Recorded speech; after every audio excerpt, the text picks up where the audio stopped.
Have you ever heard a moment in rock history where a guitarist didn't just step out of the shadows, but exploded from them? This is the story of how Slash, the top-hatted guitar legend of Guns N' Roses, proved to Axl Rose himself that he could stand without him, survive the chaos, escape addiction, and then create a song that didn't just revive his career.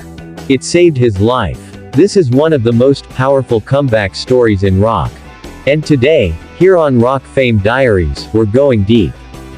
Before we start, please subscribe if you love stories behind the legends of rock. The falling apart of a legendary duo. In the late 80s and early 90s, Guns N' Roses was not just a band. They were a cultural earthquake. Axl Rose was the fiery frontman. Slash was the silent assassin on guitar. Together, they created magic. Sweet Child O' Mine, Welcome to the Jungle, November Rain. But behind the scenes, the relationship between Slash and Axl was slowly cracking. Axl wanted more control. Longer songs. Orchestras. New metal elements. Slash wanted raw rock and roll, loud, dirty, and honest. The tension grew so intense that Slash once said, "It got to a point where it wasn't even fun anymore." Meetings turned into arguments. Records turned into battlegrounds. And performances became pressure cookers. The band that once shook the world was now shaking from the inside. And then, Axl pushed Slash away one decision at a time. The moment Slash said, "Enough." By 1996, Slash had reached his breaking point. Axl brought in guitarist Slash didn't approve. He changed songs Slash had already recorded. He even re-recorded parts without telling him. Slash felt like a guest in his own band. So he walked out. It wasn't loud. It wasn't dramatic. No microphones. No cameras. Just a simple message. "I can't do this anymore." People expected Slash to fade away. Many believed Axl was the engine of the band. The voice. The front. The identity. But Slash was about to prove everybody wrong. Slash at rock bottom, addiction, confusion, and a near-death moment. Leaving Guns N' Roses didn't instantly bring freedom. Slash fell deeper into alcohol, into drugs, into the dangerous cycle that so many rock stars don't survive. At one point, Slash was told he had 6 days to live. His heart was failing from cardiomyopathy. He collapsed. He coded. And somehow, he lived. But he said something powerful about that moment. "When I woke up, I knew I had a second chance." Rock bottom wasn't the end. It was the reboot. He quit the hardest substances. He cleaned his life step by step. He started building again. Not with fame. Not with ego. But with survival. This is the moment he realized. He didn't need Axl to stand. He just needed a guitar and a purpose. The rebirth of Slash. Forming a new identity. With newfound clarity, Slash took control of his life.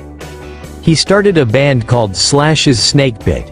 Then later, he joined Velvet Revolver, one of the most explosive supergroups of the 2000s. This was the first time the world clearly saw. Slash wasn't just the guitarist of Axl Rose. He was Slash, an identity powerful enough to headline his own destiny. Velvet Revolver's success proved Slash still had it. But he wasn't done yet. There was one more chapter. And this chapter would lead to the song that changed everything. A song that saved a life. In 2010, Slash began working on a solo album. He planned to feature different vocalists on each track. One of those vocalists was a relatively unknown frontman from Alter Bridge, Myles Kennedy. Slash handed him an instrumental demo. A raw track. Emotional, personal, and Myles wrote words that weren't just lyrics. They were therapy. That song became Starlight. Slash later said this song marked a turning point in his life. It helped him find his musical identity outside Nur. It connected him with Myles, who became his long-term singer. It pulled him away from destructive habits. It gave him a purpose he never thought he'd find again. Starlight wasn't just a hit. It was a lifeline. Fans felt the vulnerability, the pain, the rebirth. And when Slash first played it live, the crowd didn't just cheer. They understood. When Slash finally proved it to Axl Rose, by 2011, something became undeniable. Slash was selling out tours. He had a stable band with Myles Kennedy and the Conspirators. His reputation was reborn. His musicianship was sharper, cleaner, more powerful than ever. And Axl? He noticed. The world noticed, some critics said. Slash is bigger now than he ever was. When the Guns N' Roses reunion finally happened in 2016, it wasn't because Slash needed Axl. It was because Axl needed Slash too.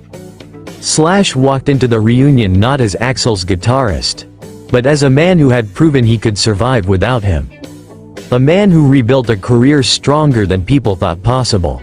Axl himself admitted in interviews, Slash has been amazing. Respect restored. Friendship repaired. Legacy reborn. The lesson of Slash's journey. Slash's story is more than rockstar drama.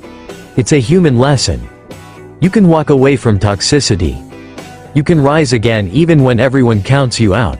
Your identity is yours, not someone else's shadow, and sometimes, music isn't just art, it's medicine. Slash didn't just prove something to Axl. He proved it to himself. And maybe, to anyone watching who feels stuck in someone else's spotlight. If you loved this deep dive into the untold story of Slash, hit like. Drop a comment on what rock legend you want next, and don't forget to subscribe to Rock Fame Diaries, where we explore the real stories behind the riffs, the voices, and the legends that shaped music. Thanks for watching. See you on the next story.